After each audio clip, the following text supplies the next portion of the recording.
Okay, a couple more icons here. If we come up to the top, the next thing we see is a save image icon.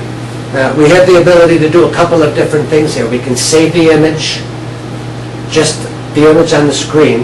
I can save the image in the targets, and the targets being overlaid on the image so that you can see exactly what the person measured it with.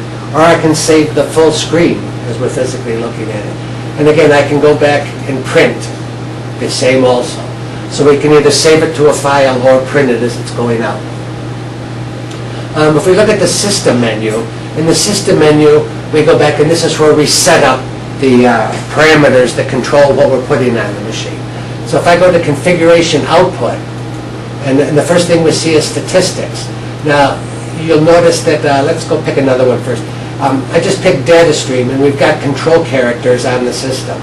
And each one of the control characters is telling it to do something. There's a complete list of control characters in the manual, and what we have here now, it's telling it to print at the beginning of the run, when I save my data, I'm going to give it the part number, the run number, the time and date. Control J is a line feed. At the beginning of a feature, I'm telling it to do something. When we measure something, I'm telling it I want to print out the X, Y, and Z results. And at the end of the feature, another line feed. At the end of the run, another line feed.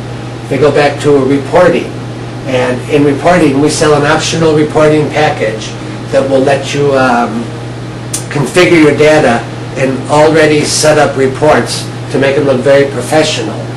In this case, it's looking at the first article, and in the first article report, you have a first article, one part, multiple parts, raw data, or a stats summary. We tell it the sample size.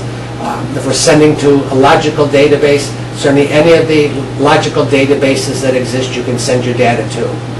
So it's basically just limited to however you set up the templates in the system. In statistics, again, right now all we're sending out, when we say add C, I believe right now all we're sending out in statistics is a contour on this. So this was set up to do something for an application somebody had. We have all the tags available for you to see that would be used for any of the measured results that we send out. And then basically we can tell it to print during create, or print during step edit, or turn them off on each one. So certainly a lot of functionality is set up in front of you, and again gives you the ability to set the defaults up and then readily change them if you decide you want to do something different. When we say to configure the rotary, we tell it what kind of rotary axis we have. And in this case, we just put a low precision rotary. We tell it the speed that we want it to run at, which COM port we're going to use. We can give it an index degrees every time we hit the switch. Right now we don't have any secondary rotaries, but if we had a secondary rotary, you could have, in essence, two rotaries being controlled at the same time. Your digital I/O that we talked about, when we say configure the optics, certainly, the optics is set up as default with the zoom lens and a small add-on front lens. We can go back and put on any of the add-on lenses or tubes. The system right now has the ability to magnify from about 31 power to 175. With lenses and tubes, you can get up to approximately 1100 power on the system. We'll go back to configure. Second, we can configure the sounds. Every time we take a measurement, it beeps. If it fails, we get some other kind of beep. So we can either turn them on or turn them off, certainly. And many times you want to turn off the pass noises. So if everything's going good and you're in a room doing other work, you don't want to hear the machine running.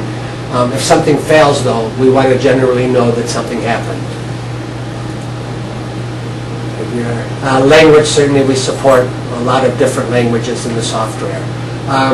We can configure the menus. And right now we have the menu configured for 100% usage.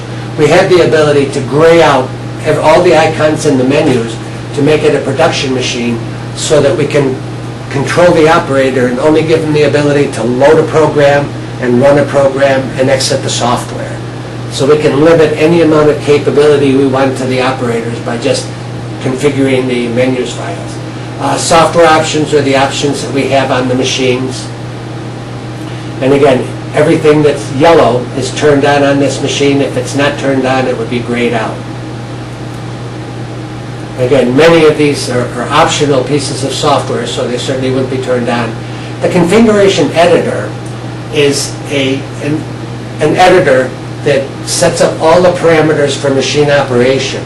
If we go down, we have parameter for the optics, parameter for the focus, for anti-stigmatism, for the auto-go servos, for the targets, basically parameters for everything we're doing, laser, touch probe, everything in the system. This is normally locked out so that the common user can't do it. You have to have a file, a special file that the system has access to for this to come up.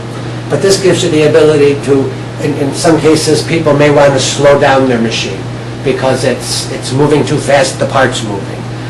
You also have the ability to speed the machine up if you wanted it to go faster than it goes. So all of the controls for the machine are within this editor.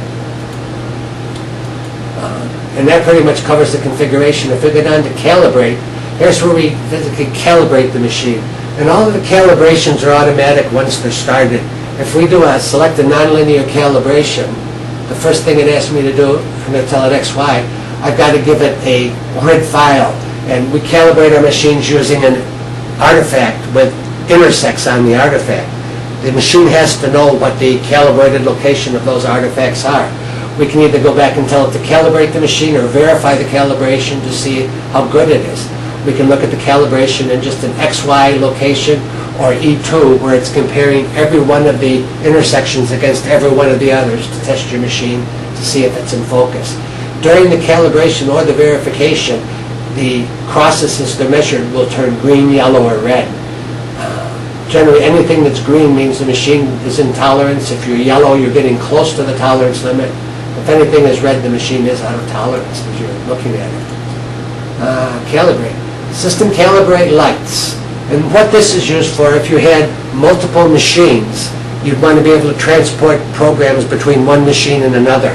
The calibrate lights let you take one machine and set it up as the master machine, and then we would adjust the offsets of the lights from one machine to another so that as I put the program from one machine to another, they'd match perfectly, and give me the ability to run programs very easily without editing them at all. We calibrate the optics, and again, this is done as an automatic routine on the system.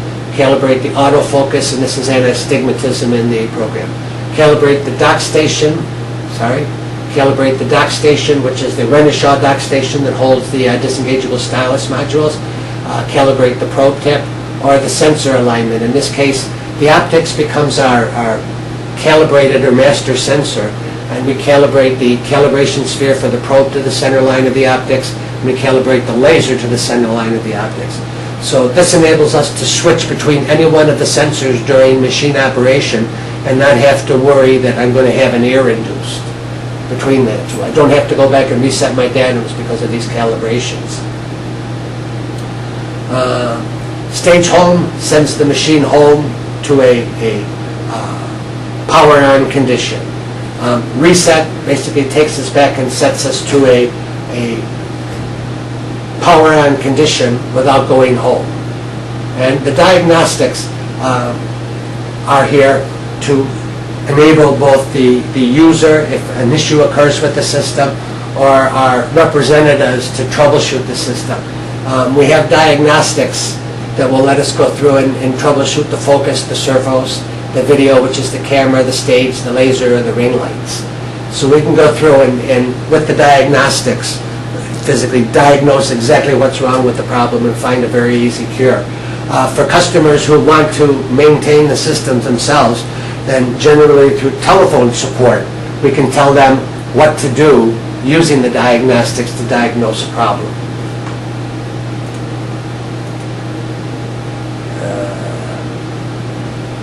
In the help files, certainly we have the version of the software that is currently on the machine, as well as the help files. And again, the help files are very in-depth. The manual that these help files creates, I believe, is about 500 pages long. And certainly we give you the PDF files of the manuals that you can print out